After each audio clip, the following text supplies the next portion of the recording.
Il est 20 heures et tu finis ton travail, tu rentres jusqu'au dépôt et demain tu fais un billet collectif. Donc c'est ce qu'on dit plus communément faire un occasionnel, un service occasionnel. Tu ouvres ton casier et tu regardes ton billet collectif pour savoir justement qu'est-ce que tu fais et tu t'aperçois qu'il manque des infos, il n'y a pas l'adresse exacte, il manque le nombre de voyageurs par exemple, il manque le programme complet que tu vas faire pour ta journée. Et c'est un sujet sur lequel on a souvent discuté avec les conducteurs sur le fait qu'un billet collectif, c'est important qu'il soit précis, qu'il y ait vraiment le maximum d'informations.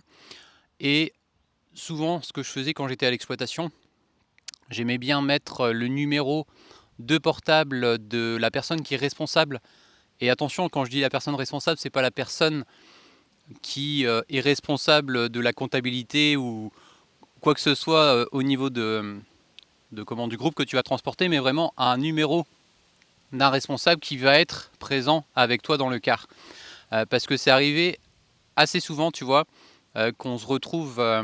aller à un lieu de prise en charge qui n'était pas prévu sur, en tout cas dans la commande du client. Et je vais te donner quelques anecdotes dans ce podcast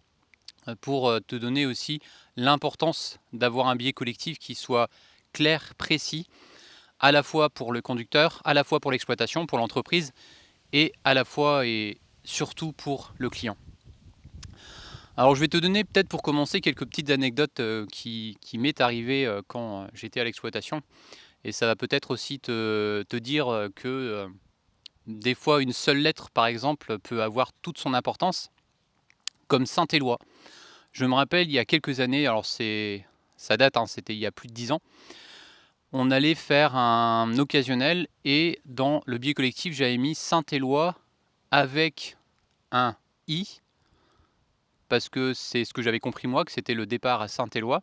donc au niveau de la zone de covoiturage. Donc si tu connais, c'est sur la commune de Ploudaniel, on va dire, mais on va dire plus proche de Landerneau, au lieu de mettre un Y, parce que c'était prévu au départ de Saint-Éloi avec un Y. Et Saint-Éloi avec un Y, c'est pas du tout près de Landerneau, c'est quand même à quelques kilomètres, enfin voilà, il y a quand même une certaine distance à parcourir pour rejoindre cet arrêt, enfin ce point de prise en charge. Et tu te doutes que vis-à-vis du conducteur, vis-à-vis des clients, ça la fout très mal. Et je vais te donner, tu vois, au fur et à mesure de ce podcast, quelques anecdotes aussi qui vont peut-être te faire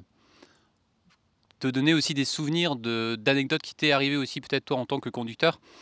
C'est des choses qu'on peut voir aussi sur certains billets collectifs qui sont assez surprenantes, mais pourtant qui sont la réalité des demandes des clients. À savoir que, alors je ne sais pas si ça existe encore, mais il y a quelques temps, il y avait un client qui demandait à être pris pour faire juste quelques kilomètres, hein, c'était juste d'aller à un point A à un point B, sauf que dans les billets collectifs, c'était indiqué seulement en cas de pluie. Sauf que des fois, il y a des averses, donc ça veut dire que des fois, tu vas par exemple, toi en tant que conducteur, parce que c'était au conducteur de prendre la décision d'y aller ou pas. Donc c'était quand même assez complexe parce que tout le monde n'était pas d'accord, à savoir que quand il y avait des averses, le client par exemple allait se dire bah non c'est bon on va aller à pied parce que voilà ce sont juste des averses et puis nous on peut le faire, sauf que des fois le car était sur place, le client disait bah non on va à pied, ou des fois c'était l'inverse. C'était par exemple le conducteur qui se disait bah j'ai pas besoin d'y aller parce que là il y a effectivement il a plu il y a 5 minutes, sauf que là il y a des éclaircies, tandis que le client lui il pensait que le car allait passer, les récupérer pour aller après faire le trajet. Donc voilà encore des choses qui peuvent arriver, et d'où l'importance aussi d'avoir, je trouve, des billets collectifs vraiment clairs dans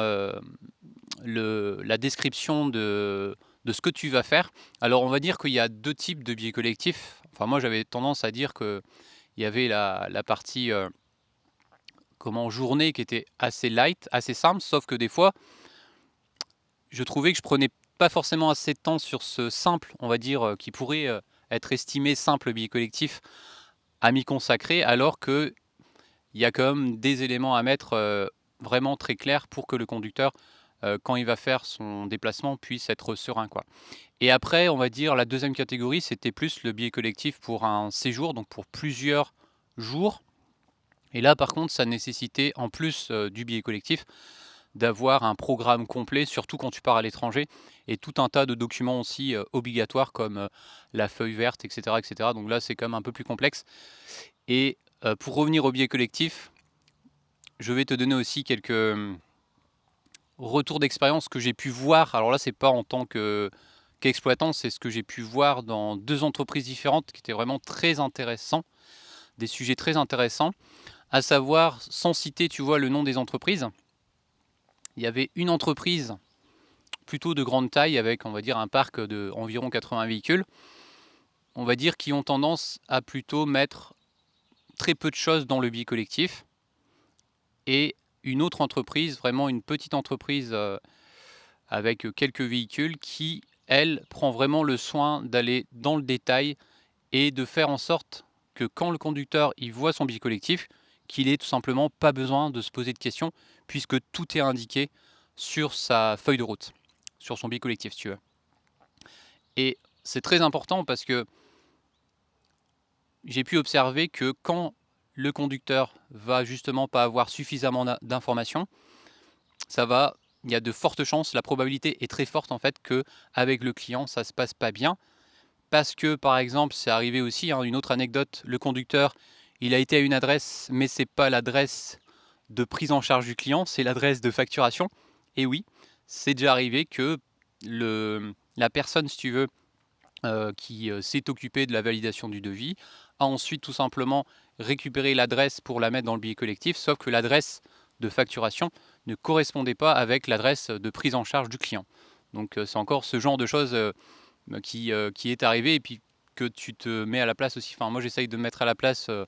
des conducteurs qui font le service. Quand tu commences déjà avec, on va dire, des problèmes, à savoir que tu n'es pas au bon endroit. Après, il peut y avoir plusieurs problèmes, hein, mais par exemple, déjà de ne pas être au bon endroit, il y a de fortes chances aussi que déjà ça se passe pas bien avec le client, parce que quand tu vas arriver, déjà toi tu vas être énervé parce que tu n'auras pas eu les bonnes infos, mais ça vient pas de toi, ça vient du départ, c'est-à-dire que c'était pas bien indiqué dans le billet collectif. Après, le client, ça va l'agacer, parce que quand toi tu vas arriver, eh ben, le client aussi, il va sûrement un peu s'agacer parce que le car il est pas à l'heure, parce que voilà, il part avec du retard, donc peut-être un peu de stress aussi en fonction de l'occasionnel que tu fais, et tout un tas de répercussions aussi que ça peut avoir en chaîne, parce que quand ça commence mal au départ, c'est très difficile après de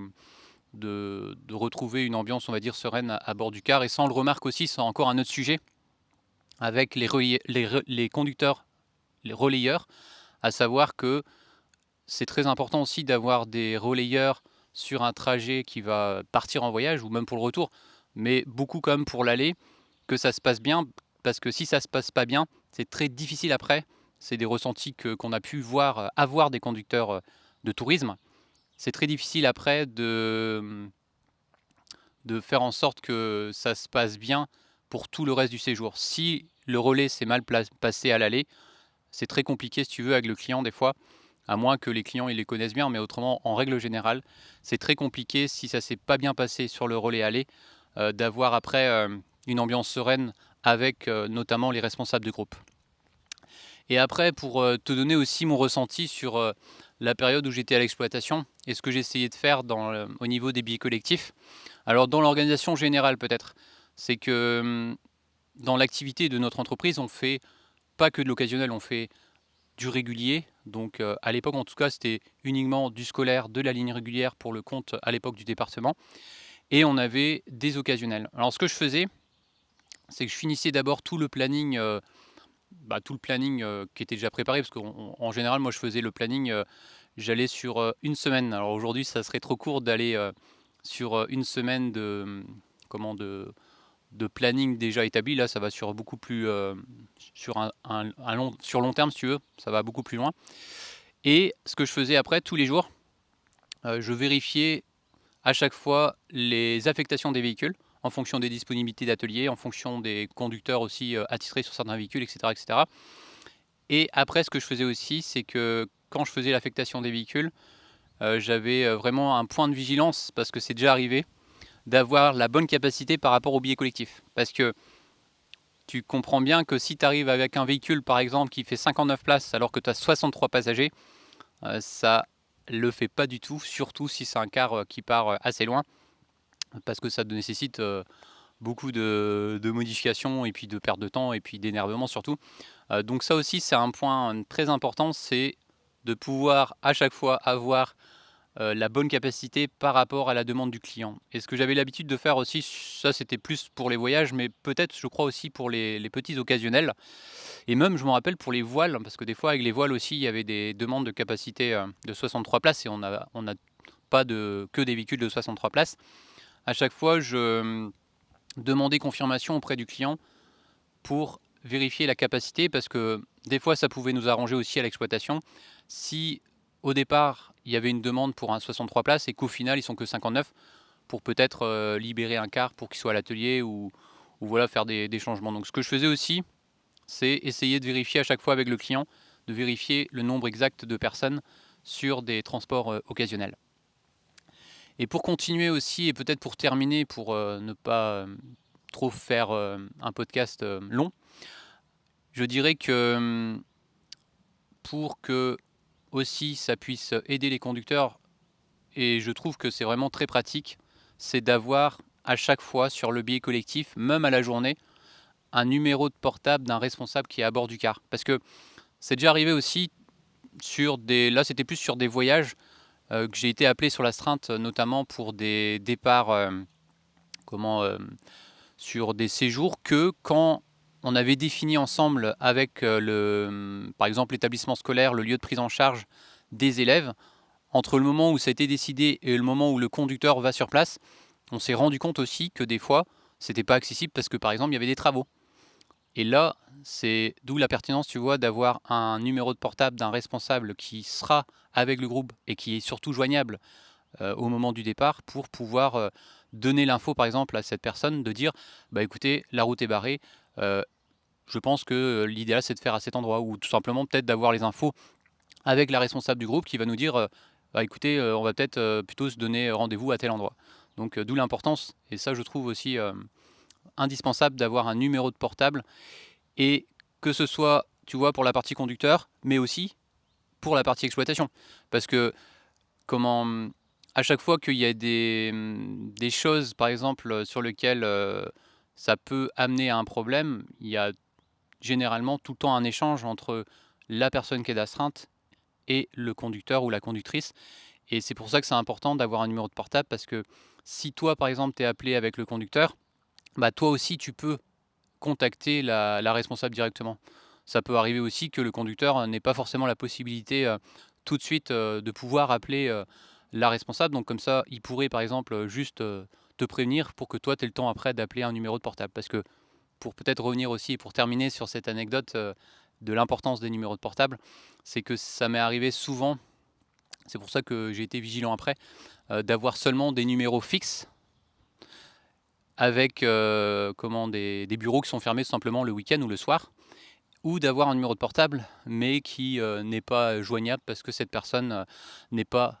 présente, si tu veux, à bord du car. C'était un podcast qui change un peu de l'ordinaire pour parler aussi un peu d'occasionnel, et j'espère que ça t'a plu en tout cas, et puis nous on se retrouve lundi prochain pour un prochain podcast. Kenavo.